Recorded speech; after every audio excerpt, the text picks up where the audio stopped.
Hola, buen día. Voy a explicar el tema organización de los datos. Primero vamos a ver qué son los datos. Los datos son información que se obtiene a partir de un proceso de muestreo. Estos representan la opinión que las personas tienen o también pueden ser algún rasgo que los identifique como su edad, género, escolaridad o tipo de sangre. Los datos pueden ser de gran utilidad si estos se encuentran organizados. Al estar organizados, estos comienzan a tener sentido y permiten mostrar información que a simple vista no pudo detectar. Esto ayudará a tomar decisiones en la resolución de problemas. Una manera de organizar un conjunto de datos es mediante el uso de tablas de frecuencia. Las tablas de frecuencia son arreglos compuestos por columnas que permiten recopilar información, muestran un conjunto de datos de forma ordenada. Analiza la situación que se presenta en el siguiente. Para mejorar el servicio de recolección de basura, el Ayuntamiento de Colima preguntó a 100 personas, ¿qué calificación le darías al servicio de recolección de la basura en tu colonia? Las 100 respuestas que dieron las personas están en la escala del 1 al 5, donde 1 corresponde al mal servicio. Los datos obtenidos aparecen en el siguiente listado. Al listado anterior se le llama listado de datos no agrupados, ya que estos solo son observaciones recolectadas mediante un proceso de muestreo que aún no han sido procesados.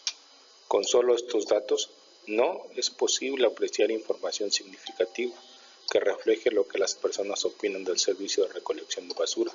Sin embargo, si los valores se agrupan a una tabla a través de una calificación, las calificaciones que se tienen, que indiquen la frecuencia, es decir, el número de veces que tiene cada una de estas calificaciones, será más sencillo obtener conclusiones al respecto. Cuando un conjunto de datos se le representa de esta manera se le llama datos agrupados y podemos observar que ya tenemos una calificación. Por ejemplo, ¿cuántos elementos que obtuvieron 1 de todas las encuestas se obtuvieron? Se obtuvieron 37 encuestas que calificaron como 1. Como 2 se obtuvieron 30, como 3 se obtuvieron 15, como 4 se obtuvieron 11, como 5 se obtuvieron 7.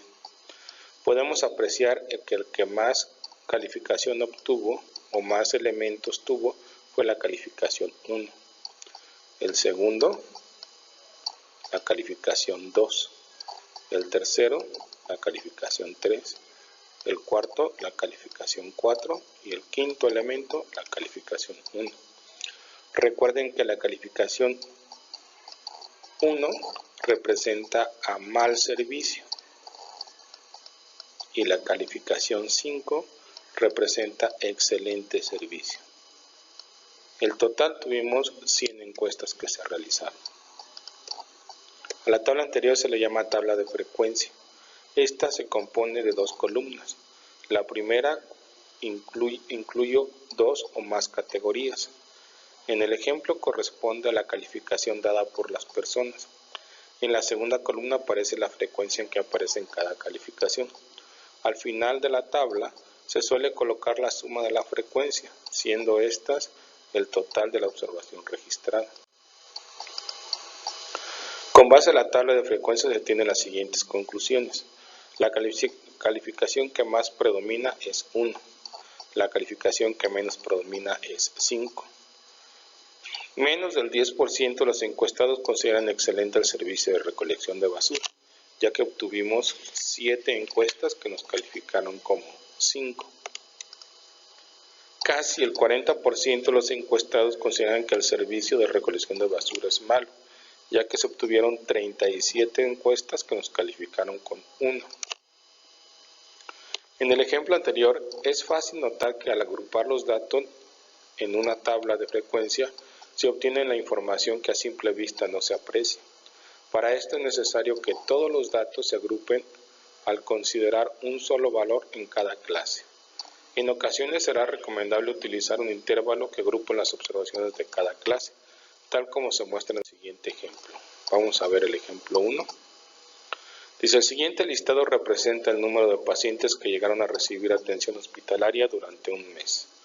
observamos que fueron 12 un día, 25 otro día, 32 otro día, 26 otro día y así sucesivamente. Nos piden que agrupemos los datos en una tabla de frecuencia. Quiere decir que tenemos que poner una tabla en lo cual tengamos que indicar en este lado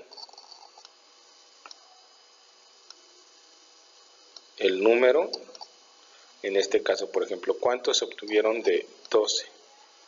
Bueno, el más pequeño, ¿cuál es el más pequeño? El 10, ¿verdad?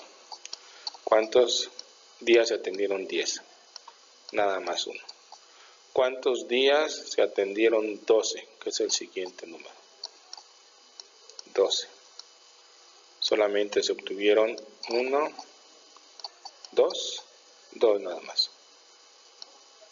Y así sucesivamente. Por ejemplo, luego seguiría el 13. El 13.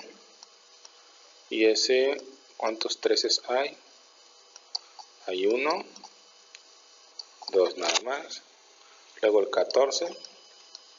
Pueden imaginarse que de aquí al mayor, que son 38, pues tendría muchos elementos en la tabla. Dice, en el listado anterior se observa que son pocos los valores que se repiten, así que no es posible construir una tabla de frecuencias donde cada clase esté formada por un solo valor. Para ello formarán clases compuestas por un intervalo que abarque un rango de valores. Esto permitirá agrupar las observaciones en una sola clase. Algunas preguntas que tenemos que resolver son: ¿cuántas clases tendrá la tabla de frecuencia? ¿Cuál será el rango que tendrá cada una de las clases? Para resolver esto vamos a utilizar tres fórmulas muy sencillas. Primero vamos a calcular el número de clases. El número de clases es el número de elementos n, que en este caso n es igual a 30, ya que teníamos 30 días. Sacar el rango del dato mayor menos el dato menor y calcular el tamaño de la clase.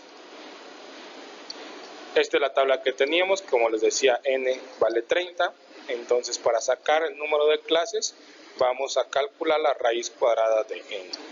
La raíz cuadrada de n me da aproximadamente 5.47, que lo redondeo y lo pongo que el número de clases son 6.